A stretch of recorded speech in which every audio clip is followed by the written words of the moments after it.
All right, everybody. Good morning. We're going to jump right in. Unit 7, Topic 6, The Causes of World War II. Our learning objective, we're going to explain the causes and consequences of World War II. All right, so we talked about the Treaty of Versailles last week. All right, but just remember, it was reparations, territorial losses, severe military restrictions on Germany. They not only crippled the German economy, remember it led to that hyperinflation. We saw the big stacks of bricks of cash, widespread unemployment. With that, also was a deep sense of national humiliation. Because the treaty was so harsh, there was widespread resentment and dissatisfaction among the German populace. And this really created kind of that fertile ground for extremist ideologies. I remember, like with Italy and Mussolini, same idea here in Germany. So Adolf Hitler and the National Socialist Party, got shortened down to Nazi, capitalized on this environment of economic turmoil and national disgrace by promising to restore Germany's former glory, right? Get rid of these treaties that treated the nation badly, and he would rebuild the nation's military strength. Right? This rhetoric and promises of a revitalized, powerful Germany resonated with a populace that was desperate for change, which really aided his rise to power. The Treaty of Versailles really inadvertently laid the foundational sentiments of nationalism that Hitler exploited to ascend the chancellorship in 1933, which set the stage for the aggressive militarism that would lead to World War II. All right, so just from 7.4, remember the Great Depression, the global economic crisis, triggered by the stock market crash in 1929. Global economic downturn had profound effects on world politics, especially with rising unemployment, poverty, and political instability. As economies around the world spiraled into recession, traditional political structures and parties were really seemed incapable of addressing the urgent needs of the populace. The widespread economic distress and disillusionment within the status quo created a vacuum that extremist parties swiftly filled. We talked about Hitler and the Nazi Party overturned the Treaty of Versailles. In Italy, Benito Mussolini and the Fascist Party promised to stabilize the economy and restore the glory of the Italian Empire. The promises of economic stability, employment, national revival, you take those and you combine it with the charismatic leadership and effective propaganda, really helped the rise of extremist parties. This ascent to power marked a significant shift towards totalitarian regimes, which in turn contributed to the aggressive policies and militarism leading to World War II. This is Mussolini marching in 1935.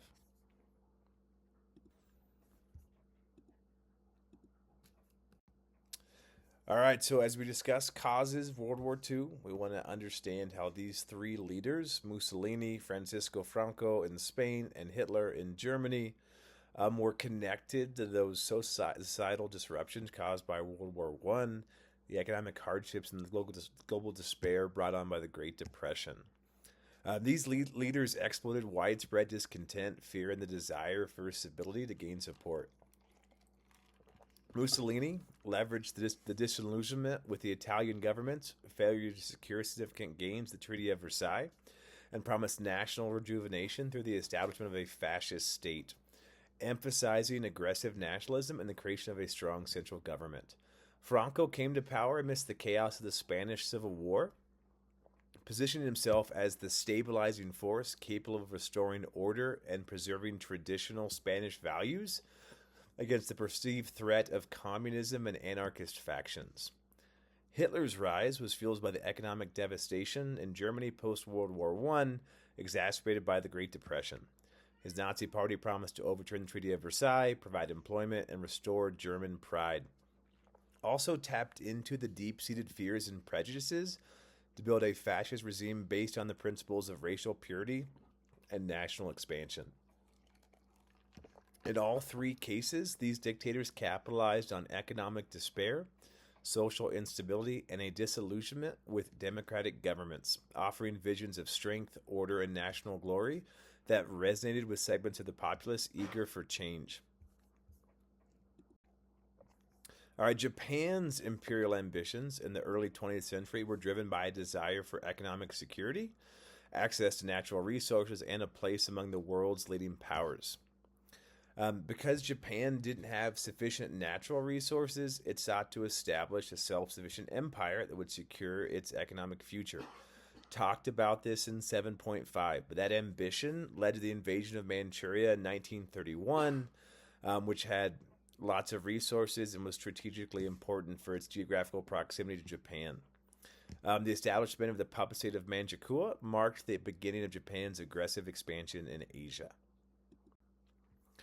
Japan's expansion continued with the Second Sino-Japanese War in 1937. Japan aimed to dominate China both politically and economically.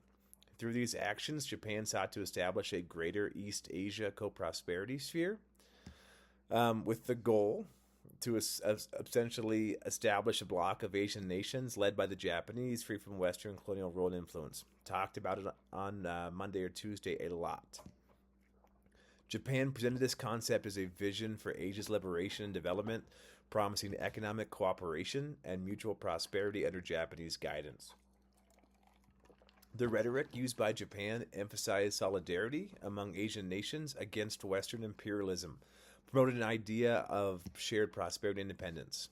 But, as we talked about last class, the underlying motive was really more self-serving. Right? It was really just justification for Japanese imperial expansion throughout East Asia and the Pacific. The initiative aimed to secure natural resources, labor, and markets for Japan's economy, which they deemed essential because they wanted to keep growing industrially and with military expansion. The co-prosperity sphere effectively allowed Japan to extend its control over Asian countries, exploiting their resources and imposing economic and political dominance, often through brutal military conquests. The reality of the co-prosperity sphere was one of Japanese imperialism marked by oppression, exploitation, and the suppression of local cultures and governance in the territories it occupied.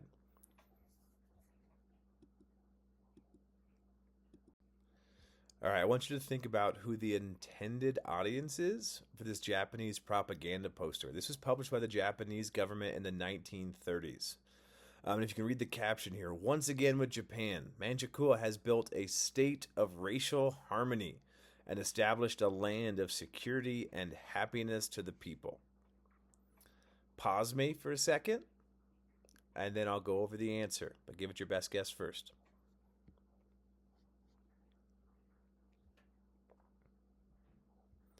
All right, so given that this text is in English, right, we know that it must have been primarily created for a Western audience, right? It suggests a narrative of enlightened imperialism, an attempt to placate concerns about Japanese aggression, but also to assert Japan's role as a stabilizing and modernizing force in East Asia.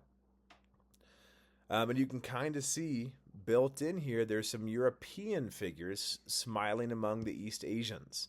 So it's likely attempting to normalize and legitimize Japan's imperialist project to skeptical or critical Western nations. It may want to target the domestic Japanese population, hoping to gather support for Japan's occupation of Manchuria by depicting it as a harmonious and prosperous endeavor. The portrayal of racial harmony and collective happiness under Japanese rule is designed to reassure the Japanese populace of the legitimacy and benevolence of their government's expansionist policies. All right, so despite being on the winning side of World War I, right, Italy was deeply dissatisfied with the outcome of the Treaty of Versailles. Remember, they were struggling post-World War I. The territorial rewards it received really felt like it failed to match the sacrifices they made during the war. This was what was known as mutilated victory. Okay, they won, but at what cost? This really exasperated national discontent and a sense of betrayal, which Benito Mussolini capitalized on. Italy had been promised certain territories, like Dalmatia, along the Adriatic coast, and the secret Treaty of London. But once the Treaty of Versailles came around, those promises weren't fully met. This widespread dissatisfaction helped foster the environment of unrest that Mussolini and the fascists used to gain power. Once in control, Mussolini aimed to redress these grievances by pursuing an aggressive policy of expansionism. Mussolini really sought to build a new Roman Empire to reflect Italy's historical prestige, and this drive led to military campaigns in North Africa, most notably the conquest of Ethiopia in 1935 and 1936. This was an effort to establish Italian dominance. Sorry, let me click through on these slides here. Italy's aggressive imperial ambitions led to an international condemnation, particularly after the invasion of Ethiopia, and resulted in sanctions by the League of Nations. This in turn pushed Italy closer to Nazi Germany, really further entangling its imperial aims with the broader Axis power goals during World War II.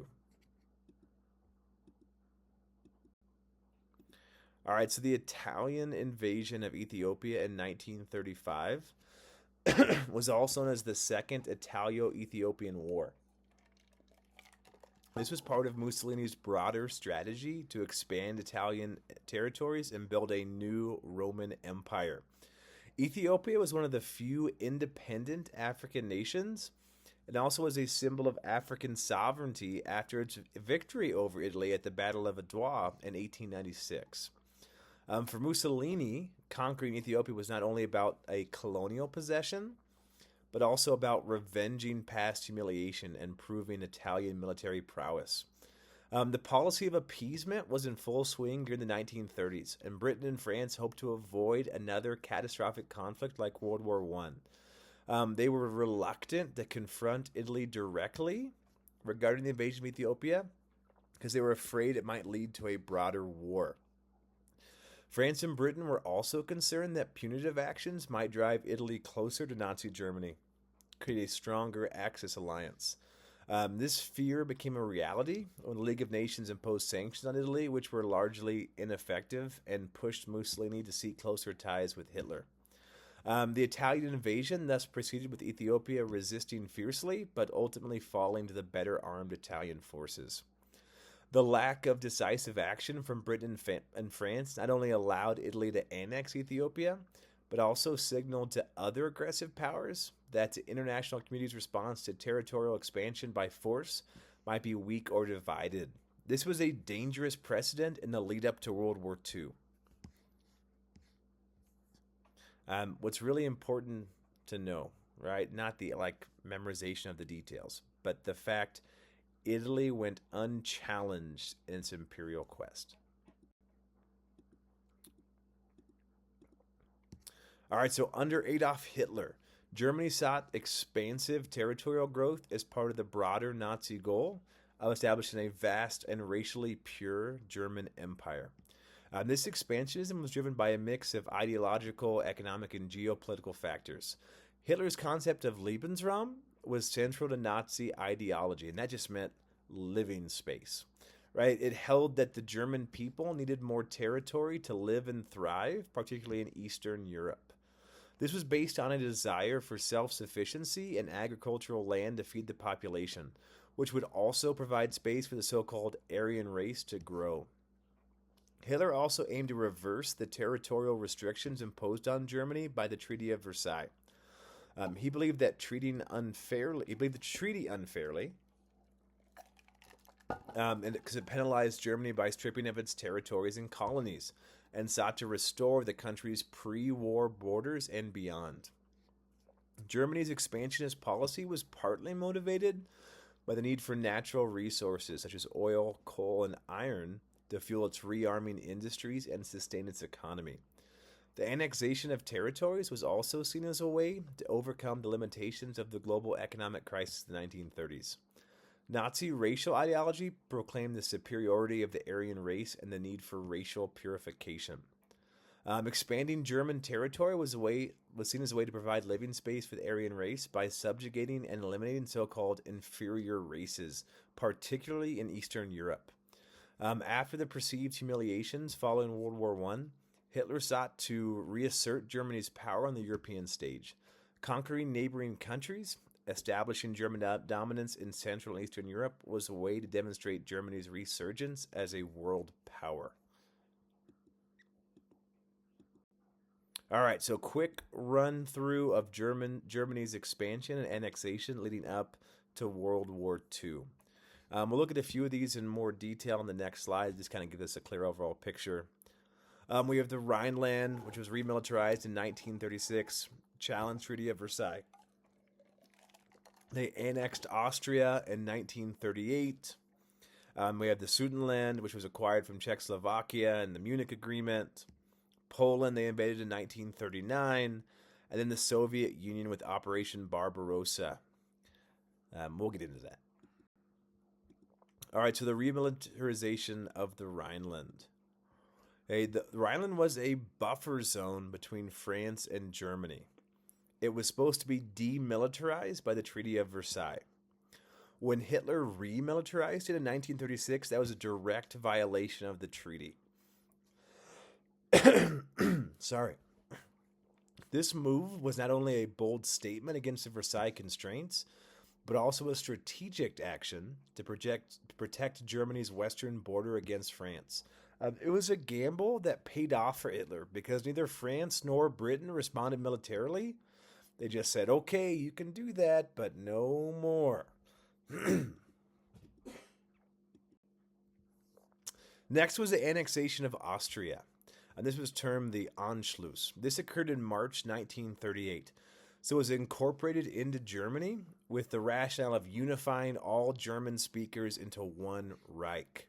However, this also provided Germany with strategic military positioning and access to Austria's economic resources. The lack of international response to the Anschluss further encouraged Hitler's aggression. So again, France and Germany were like, well, okay, but no more. Same thing works when I talk to my toddlers. They don't listen.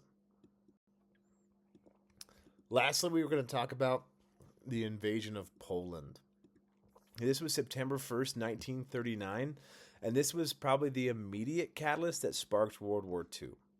So Hitler had long planned this expansion to acquire Lebensraum, or living space, for the racial superior German people, what he considered to be. This pretext for the invasion was established through a false flag operation known as the Gleiwitz Incident. German forces posed as Polish troops to stage an attack on a German radio station. This fabricated act of Polish aggression was used by the Nazi regime to justify the subsequent military action. If we go back and think about Japan and the Manchurian incident, the same thing. Japan fakes an attack to justify their invasion. So this German strategy was known as the Blitzkrieg, or Lightning War. This was rapid, coordinated strikes using aircraft, tanks, and infantry aimed at quickly overwhelming Polish defenses. Poland was really ill-equipped to counter Germany's modernized forces, and they were invaded from the west. Compounding situation, the Soviet Union was following the terms of an agreement of non-aggression between Germany and the USSR.